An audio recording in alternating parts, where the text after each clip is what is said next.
Assalamualaikum warahmatullahi wabarakatuh. Perkenalkan, saya perwakilan dari kelompok 6 atas nama Hairunisa dengan anggota kelompok saya Iga Mawarni dan Iswayudin. Di sini saya akan membacakan atau mempresentasikan makalah kami yang berjudul Sholat Jama dan Qashar. Kedudukan sholat jama dan qashar. Sholat 5 waktu sebagaimana yang telah dimaklumi adalah salah satu rukun Islam. Oleh karena itu, saat tiba waktunya harus ditegakkan pelaksanaannya oleh setiap muslim. Dalam kondisi normal tanpa ada uzur atau halangan, Islam mengajarkan pelaksanaan sholat harus sesuai dengan waktu yang telah ditetapkan dan dengan kafiyah atau tata cara yang telah ditetapkan. Dalam kondisi-kondisi tertentu yang mengakibatkan seorang muslim mengalami kesulitan untuk melaksanakan sholat wajib sebagaimana yang dilaksanakan pada kondisi normal tanpa adanya uzur dan halangan. Islam memberikan kemudahan, adakala berupa kemudahan yang berkaitan dengan waktu pelaksanaan sholat, yakni dengan menjama atau mengumpulkan dua macam sholat dalam waktu tertentu.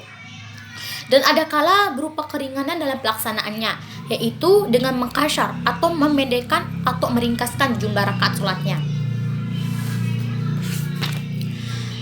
Sholat qashar.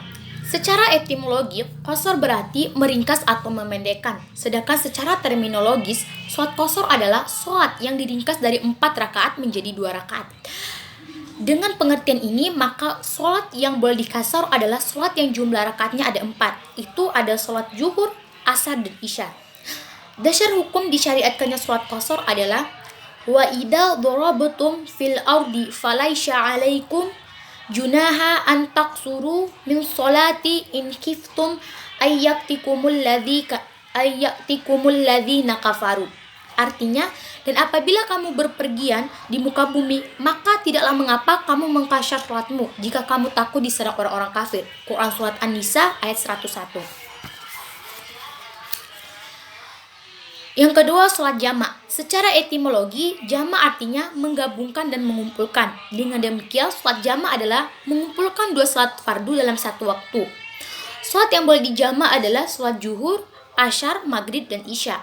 Dasar disyariatkannya sholat jama' adalah an Mu'adzi qala kharajna ma'ar Rasuli sallallahu alaihi wasallam fi ghazwati Tubaka fakana yusalla dhuhra wal asra jami'an wal maghriba wal isya'a jami'ah. Artinya, diriwayatkan dari Mu'adz radhiyallahu anhu, ia berkata, kami pergi bersama Nabi Muhammad SAW dalam perang Tabuk. Beliau melaksanakan sholat zuhur dan asar secara jama'. Demikian juga antara maghrib dan isya dilakukan secara jama'. Hadis riwayat Muslim 1149.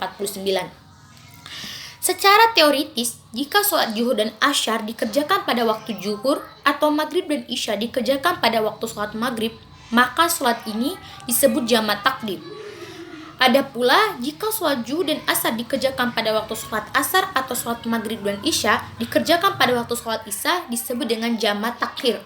Dalam pelaksanaannya, baik sholat jama' takdim maupun sholat jama' takhir. Sholat yang lebih dahulu dikerjakan adalah sesuai dengan urutannya.